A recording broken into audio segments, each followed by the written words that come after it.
ព្រះឲ្យចប់ហើយនោះជារោគកាត់ពិសេសណាសុំទោសប្រធានស៊ូសុំទោសខ្ញុំនឹងសងខ្ញុំសងអុយអ៊ំស្រីនេះជារោគកាត់ពីបារាំងណាប្រសិលនេះប្រធានត្រូវស្លៀកទៅជួបអ្នកវិនិយោគទៀតគិតមិនទៅមិនអីទេមកពីខ្ញុំដើរលឿនពេកអ៊ំស្រីកុំទុកក្នុងចិត្តអីជួយយកវាទៅព្យួរក្នុងបន្ទប់ខ្ញុំទៅបានហើយអ៊ំស្រីនេះចាប់ហើយប្រធានផ្នែកច្បាស់ជាបញ្ឈប់គាត់មិនខានបាក់ពុកសងខាងក្រណាត់ល្អបែបនេះខូចអស់រលីងលោកគ្រូខ្ញុំមិនអាចលើកស្ទួយកេរ្តិ៍ឈ្មោះយើងទេតែស្នាដៃលោកគ្រូមិនអាចបាត់បង់នៅមុខខ្ញុំទេលីនស៊ីវីង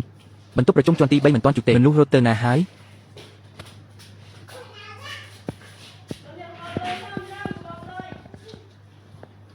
ប្រធានស៊ូខ្ញុំស៊ូជាលើកចុងក្រោយគម្រោងរចនាតាមអេនេះប្រធានស៊ីញេទេប្រព័ន្ធអេ1នាទីគូបាន100ផ្ទាំងចំណាយមិនដល់ 1% នៃកម្លាំងមនុស្សផងរបាយការណ៍លុយប្រធានយកជាងខ្ញុំបាននៅតែក្រាញនានឹងសិល្បៈទៀតត្រីមីសក្រោយក្រុមហ៊ុនច្បាស់ជាហត់ខ្យល់មិនខានក្រុមហ៊ុនត្រូវការចរន្តសាច់ប្រាក់មិនមែនមនោសញ្ចិតណាទេប្រធានចាំងនិយាយត្រូវហើយខាងធនាគារចាប់ផ្ដើមទារលុយហើយចាំងទៅហើយអ្វីដែលលោកមើលគឺរបាយការណ៍តែខ្ញុំមើលលើម៉ាកយីហោស៊ូស៊ីមានថ្ងៃនេះមិនមែនពឹងលើម៉ាស៊ីនថប់ទេគឺពឹងលើគេឈ្មោះកប៉ាស៊ូនេះឯងគេឈ្មោះអាចស៊ីជំនួសបាយបានទេក្រុមប្រឹក្សាពិបាលអស់ការអត់ធ្មត់ហើយនេះបើមិនបដូរប្រើអីទេគឺត្រូវបដូរអគ្គនាយកតែម្ដងល្អពីពណ៌ថ្ងៃនេះបើខ្ញុំរកទុនវិនិយោគមិនបានមិនបាច់ក្រុមប្រឹក្សាដេញទេខ្ញុំនឹងដើរចេញខ្លួនឯងប្រធានស៊ូនេះដូចធ្វើកិច្ចសន្យាស្រាប់តែចង់ដេញប្រធានចេញទេគ្មានពេលទេពីពណ៌ចាប់ផ្ដើមហើយរៀបចំឡានទៅកន្លែងពីពណ៌តែរកប្រធានមិនទាន់យកមកដល់ទេតើប្រធានស្លៀកអីទៅ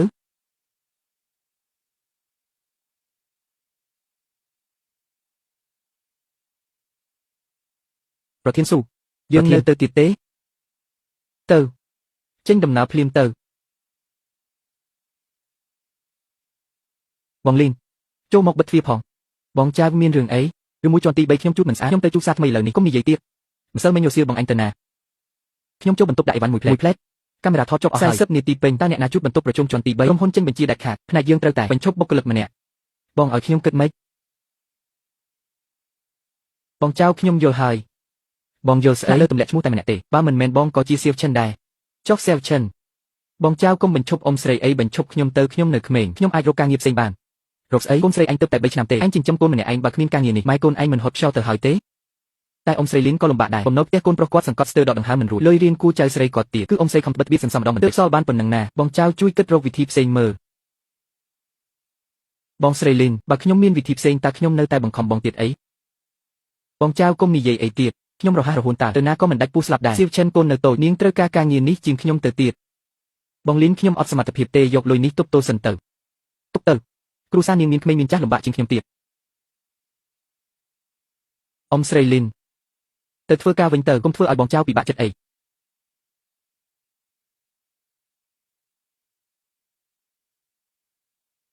ថ្នាក់អណ្ដែតគ្មានទម្ងន់គ្មានប្រលឹងសោះជាស្នាដៃម៉ាស៊ីនតើសូម្បីតែស្រមោលសរសៃអំបោះពិតក៏មើលមិនឃើញផងដល់ជើឈប់មើលទៅខាតពេលណាស់យកឈ្មោះគេមរតកមកលួរបស់រោងចក្របោកអ្នកក្រៅនេះពីពណ៌អីទៅនេះគឺកម្មវិធីបុណ្យសពសិល្បៈបាក់ទៅវិញទេតែចេញឲ្យមើលទៀតទៅចាស់ខ្ញុំនេះច្បាស់ជាខឹងស្លាប់ទីនេះមិនខានចាំសិនហាងនេះគឺប៉ាក់ដោយដៃមែនតែធ្នេនៅអណ្ដែតក្បាច់ខ្សោយ20ឆ្នាំឯណោះក្មួយស្រីផ្លូវនេះពិបាកដែរណាបងទៅក្មួយស្រីមិនមែនពូនិយាយអាក្រក់ស្ដាប់ទេស្នាដៃក្មួយយកទៅប្រកួតជាមួយអេគ្មានផ្លូវឈ្នះទេប្រធានស៊ូលោកពូទាំងឡាយចាំបន្តិចសិនឡាវស៊ុនមិនហ្នឹងឡាវជើឯងមកនេះមកមើលនេះបន្តិចនេះគឺប៉ាក់សំប៉ែតបញ្ចប់ធ្នេដោយក្បាច់អ៊ីហុងស្ងួកក្បាលក្បាច់ប៉ាក់គ្រូសាលីនដែលបាត់បង់30ឆ្នាំហើយមិនទាន់បាត់បង់ទេនេះអំបោះមួយសរសៃត្រូវបំបែកជាបាច់500សរសៃគឺគាត់ត្រឡប់មកវិញហើយមិនហ្នឹងលោកតាទាំងនោះខាងប៉ាក់លីនគឺហាងដែលធ្លាប់ប៉ាក់ថ្វាយតែព្រះបរមរាជវាំងហ្នឹងមែនឬលេងហ្នឹងឲ្យខ្ញុំមើលបន្តិចអ្នកណាដេឲ្យនេះឲ្យខ្ញុំក្មួយស្រីកំពូអ្នកប៉ាក់រូបផងនេះណែណាប្រាប់ពូមុខគាត់ណែណា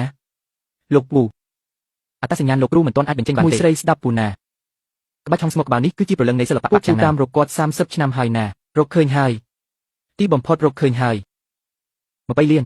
ហោះចឹងចេញ20លានសុំត្រឹមតែបានជួបមុខលោក25លានប្រធានស៊ូពូយើងអាចវេលលុយថ្ងៃនេះតែម្ដងឈួតអស់ហើយត្រឹមតែជាអោសោះតម្លៃដល់ស្រីត្រូវតែតាមរកគាត់ឲ្យឃើញណាគាត់ជាក្តីសង្ឃឹមនៃវិស័យប៉ាក់ទាំងមូលពូសុំអង្វរឆែកមើលអ្នកចេញចូលបន្ទប់ខ្ញុំការប្រវត្តិទាំងអស់ផ្ញើចូលទូរស័ព្ទខ្ញុំក្នុងរយៈពេល5នាទី